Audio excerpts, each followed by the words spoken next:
Welcome to the Tea with Tamara Podcast. I'm Tamara Arnold, and it wasn't that long ago that I was a broke single mom drinking way too much, completely detached from everything. Now I've written multiple books, downloaded I Could Read Chakras, and I'm a channel for the universe. I'm a real person with real stories, and I can't wait to share them with you. So grab a warm bevy and let's have some enlightened conversation to live our best life.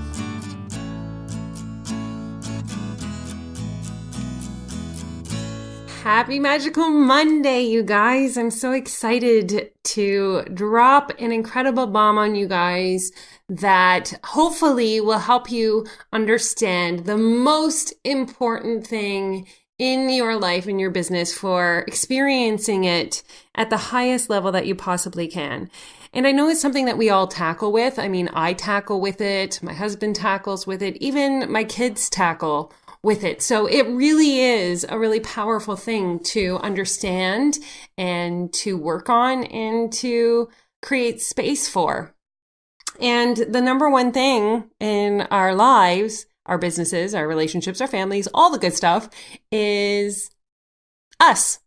Like legitimately us as a human person interacting with others, in business.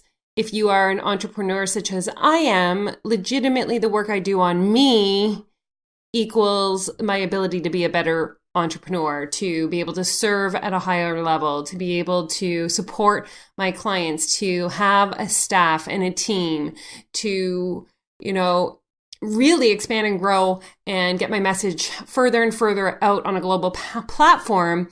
The answer to getting it there and to being in that space is legitimately doing more things for me, which pulls up the question, right? Because if you're listening, you're like, oh my God, am I selfish then, right? And yeah, I totally am selfish, by the way. And I hope that you're selfish as well. I had this conversation with a client last week. I think it was on Friday. And she said, my husband and I were talking and he said, you're selfish. And I was like, oh my God, I'm so glad he said that. First of all, the relationship isn't working. Second of all, it finally means that she was placing herself first in her life. And that's everything. You guys, that's everything. Because when we aren't putting ourselves first, we really place ourselves at risk to be something for other people, to live for other people, to find our self-worth in the approval of others, being afraid of their judgment, not legitimately grounding ourselves into what vibrationally feels good for us as individuals so that we can align personally and professionally with people, events, and all sorts of relationships in a way that like, you know what I'm saying here, vibrates equally with what it is that we want and we desire. And so I always bring it back to this one thing because it was only 2 years ago, like legitimately 3 years ago, that I didn't know who I was. Like I vividly remember standing in my living room and thinking, I don't know who Tamara is anymore. I had just split up with my son. I didn't know if I wanted to be a personal trainer anymore. I had this wide open road in front of me and I was like, Shizers, what do I do now? And I truly will remember this feeling forever as being that moment where I was more scared than I had ever been in my life because I had all the opportunity to be and do anything that I ever wanted. And I had no idea what that meant because I could barely see an hour from where I was, let alone a future, a day, a year from now, whatever. Like those questions when I first started my journey into self-development, where do you see yourself a year from now? Where do you see yourself 5 years from now? I'd be like, whoa, that makes me feel really more depressed because I don't even know who I am today.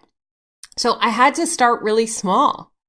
And if you're listening to this and you hear all of these people saying, do these things, find out, dream, go big, visualize, and you're sitting and you're like, oh my God, I don't even know how to visualize. How am I ever going to get out of this funk? How am I ever going to feel better? I hear you and I get you and I feel you because it really was a blink of an eye ago that that's who I was as well. And the greatest thing I ever did in my journey was start to look for the questions to those answers, not from an exterior, not even from my partner, not from anyone else that I could ask. And I started to ask the question to myself, deep into my heart. Sometimes I may ask spirit, but really the answer still came from within me. I was just going for a walk with my husband, and we had that question, where I was like, what are the things that you love to do, right? Because my true self and everything I do in my business and my life came from me doing one particular activity from a program that I did with Leonie Dawson, again, like 3 years ago. And one of the questions in one of her programs was to write 50 things I love to do. And when I couldn't even figure out who I was or what I wanted in my life, I really started with this one, what seemed to be simple task, which was 50 things I love to do, not what I was doing for others again. Like, if you're like, am I really doing this for me, or am I doing it because my kids like to do it? Am I really doing this because of me, or am I doing it because it's time with my husband? Am I doing this, you know what I mean? Like, to really get to the nitty gritty of 50 things you love to do. And this was a game changer for me. And it was a game changer because I started to remember and reconnect to who I was before life happened, before chaos happened, before everything else got in the way of me being that little child who was smiling all the time, happy all the time, excited about things. And the things that I was excited about was reading and writing and really being home. I was always a homebody. I didn't want to be around other people. I loved playing Barbies. I think I was a life coach long before I even know what that was, because I would help Barbie develop a whole life. And same with my Popples and my Pound Puppies. Like, I would solve their problems when they were having them. And I loved that. Hours and hours of solitary play, playing with any kind of, I was trying to remember all of the fun little 80s and 90s toys I had, but I just made lives for them. And I made them their best versions of themselves, right? So it comes as no surprise that I am an author, and I love to help other people live into their stardust and lead their highest vibrational life, right? Because it has been something that I've done forever, but I would never have known that if I really didn't look back and reconnect to every essence of who I was. Because when I was doing my 50 things that I love to do, and I was staying in that, unsure who I was, present moment self, and I was like, I don't know what I love. It was really hard. It took me days to get to 12 because I was so disconnected from myself. It wasn't until I reflected back on my young self and thought, well, what did she love to do, that I started to see the list increase, right? More options come up, and be like, oh my God, I did love to do that. Oh my goodness, because I forgot I love to color. I found coloring so soothing as a kid. And it was doing this 50 things that I love to do that I started to take small steps at a time into becoming the Tamara that's now hosting a podcast. Because it was through this that I created a 52-week Color to Create Your Most Amazing Year coloring agenda. That was the first thing that came from my list of 50 things I love to do. Because I do like to I love stationery. I loved agendas. I had more than I should for every single year. Because why? I don't know. Because they were pretty, right? And so then I made my own because I wanted one that did exactly what I wanted it to do.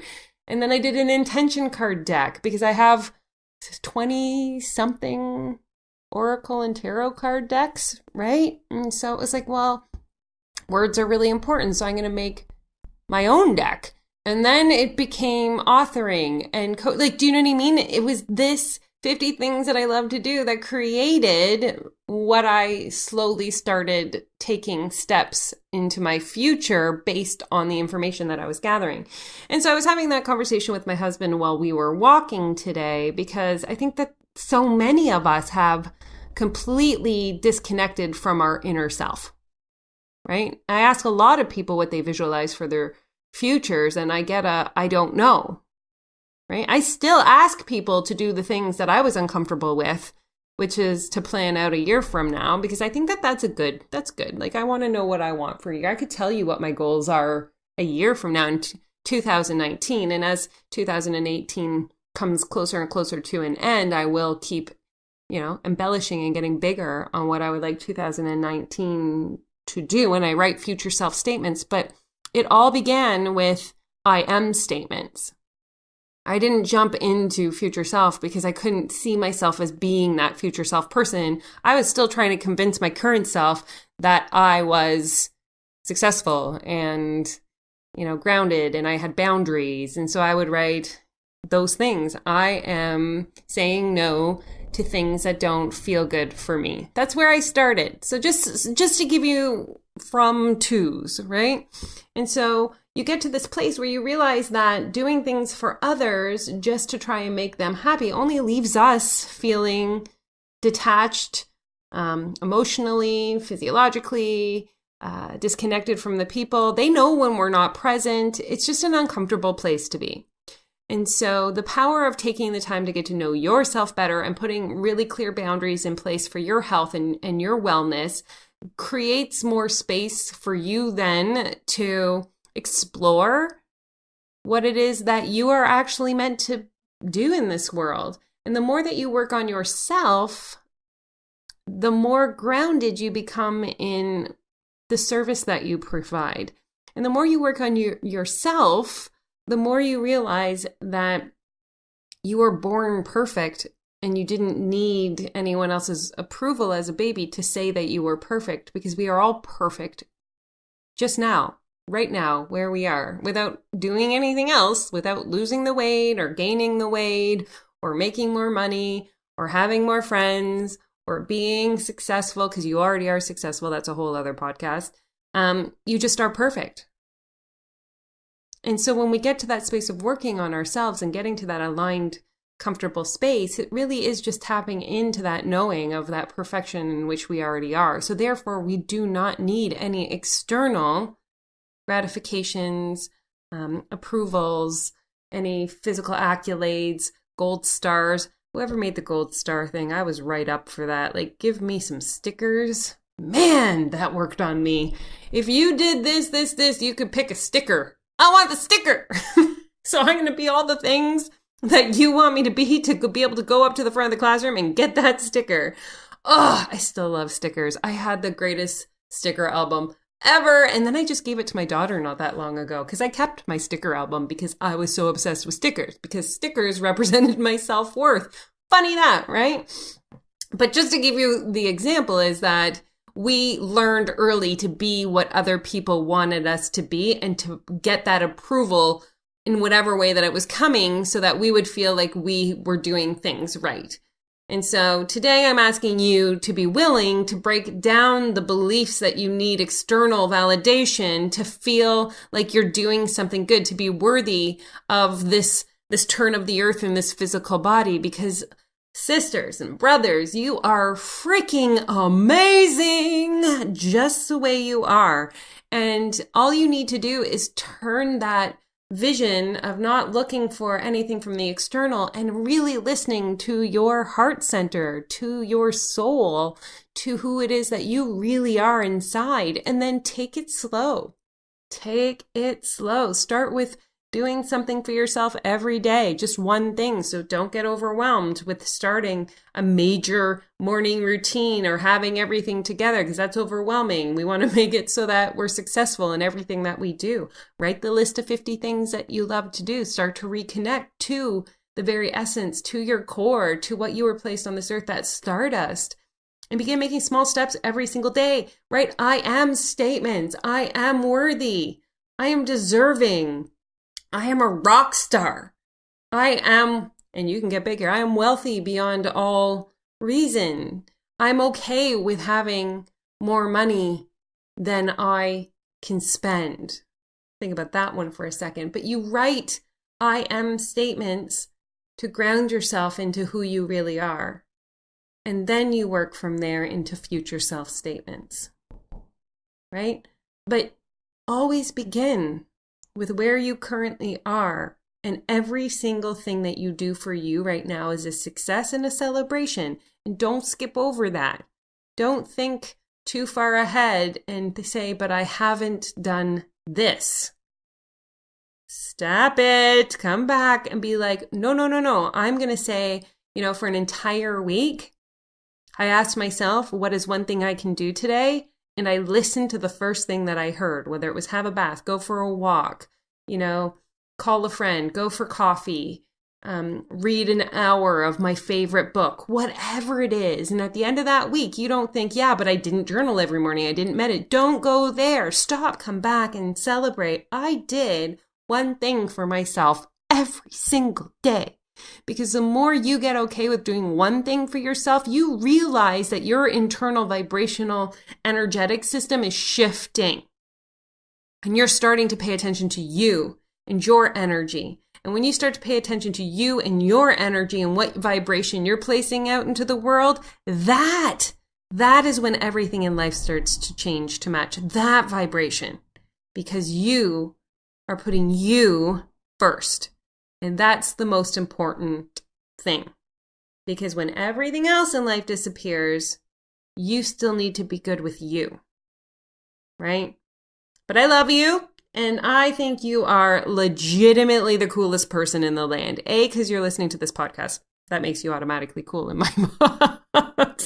B, because you are a high vibrational being and you are perfect in the exact way that you are right now. And if you know that there is somebody who is just not able to see tomorrow very clearly or the next week or anything, please let them know about this podcast. And the other thing is if you're writing the 50 things you love to do, or you are celebrating listening to that inner voice when you say, what is one thing I can do today to just feel a little bit better, or I can do simply for myself, please tag me. Please tag me, whether it's on Instagram or Facebook. I'm just Tamara Arnold, author, anywhere that you look. And I want to see this. I want to see the self-love, revolution, and you putting yourself first, taking over the world, right? Because I always go back to Timothy Goes to School. Please note that I have 4 kids.